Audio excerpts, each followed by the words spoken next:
Europe 1. Vous écoutez Culture Média sur Europe 1, 9h30, 11h avec Thomas Hill et votre invité ce matin, Thomas. Oui, je reçois ce matin la grand reporter au Nouvel Obs, Emmanuelle Anison. Vous sortez un livre qui fait beaucoup parler depuis sa sortie le 22 mars dernier. L'affaire Madame, le jour où la première dame est devenue un homme. Anatomie d'une fake news. Et cette fake news, c'est donc l'idée que Brigitte Macron serait transsexuelle, qu'elle serait née homme. Et si vous avez décidé de vous intéresser à cette histoire, c'est parce qu'elle a eu et qu'elle a encore une résonance qui est très forte sur les réseaux sociaux. On s'en rend pas forcément tous compte. Oui, c'est ça. C'est ce qui était intéressant dans cette fake news, c'est que c'est vraiment une fake news avec un grand F. C'est-à-dire que quand Natacha Ray, qui est à l'origine de cette fake news, fait sa première émission en décembre 2021, l'émission sur une chaîne YouTube complètement inconnue d'une médium, enfin vraiment au fin fond d'Internet, cette émission est relayée par des centaines de milliers de personnes, vues, beaucoup, énormément. 500 000 vues en 48 heures. C'est ça, à tel point que l'Élysée est appelé par des journalistes qui disent est-ce que vous réagissez, le cabinet de Brigitte Macron, et ils sont interpellés. Et Brigitte Macron est obligée de réagir. Elle est obligée d'aller sur le plateau de TF1, sur RTL, pour dire non, je ne suis pas un homme. Ouais. Et puis elle poursuit en justice Natacha Ray, elle poursuit en diffamation, et cette information est reprise à l'étranger, c'est-à-dire qu'on se retrouve avec une dépêche Reuters, donc anglaise, et puis internationale, en Russie, un peu partout dans le monde. Donc c'est vrai que c'était vraiment une fake news assez étonnante, et pour moi, ce qui était très intéressant en tant que journaliste, c'est qu'en plus, elle avait une origine incarnée, c'est-à-dire que généralement, ces fake news naissent sur des sites un peu comme obscur, ça, obscurs, et là, il y avait une femme à l'origine de cette histoire. Donc c'était intéressant d'aller essayer de voir cette femme et de comprendre les coulisses, en fait, d'où de cette affaire. Et c'est ce que vous avez fait, vous êtes allé la rencontrer, vous l'avez suivie même pendant plus d'un an, échangé avec elle, mais alors vous êtes perpétuellement face à un mur, c'est impossible de lui démontrer que ce qu'elle dit ne tient pas debout. C'est-à-dire que elle est enfermée dans une logique. Natacha Ray, ça fait 3 ans qu'elle travaille. Depuis l'arrivée d'Emmanuel Macron et de Brigitte Macron, il y avait eu quelques rumeurs comme ça, des rigolades sur le physique de Brigitte Macron. Et elle s'est vraiment laissée happer par ce qu'elle appelle ses intuitions. Elle s'est dit physique étrange, le premier mari de Brigitte Macron, personne n'a pu le rencontrer, et elle s'est insérée comme ça dans des failles qui existent, de silence sur l'histoire de Brigitte Macron, et elle en a fait.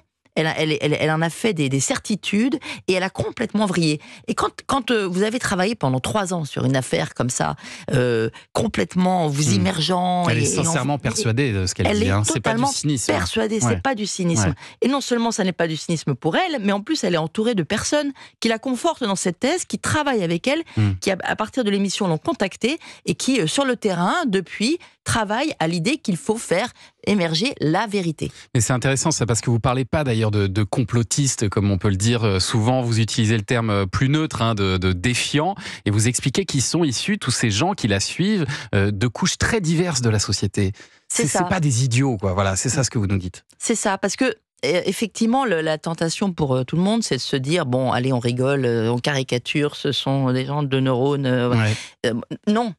C'est bien ça, c'est bien pour ça. Ils sont de plus en plus nombreux. Ouais. Et on l'a bien vu au moment du Covid, on était un peu tous défiants de quelqu'un. Enfin, il y avait divers sentiments de défiance, vis-à-vis. Voilà, il y a eu quand même aussi beaucoup de scandales pharmaceutiques, sanitaires, et tout ça sexuels, en fait. Et tout ça, voilà. Et donc il y a un terreau en fait. Il y a un terreau. Et si j'ai dit défiance, c'est parce que on sait très bien que de ce terreau, il y a en fait, j'ai dit 50 nuances de défiance. Il y a de celui qui doute du message institutionnel des élites à celui qui invente des théories complètement dingues, comme on en arrive là avec cette affaire Madame. Mais entre tout ça, il y a plein de gens qui sont très sincères et qui basculent à un moment ou à un autre, notamment au moment comme la crise sanitaire.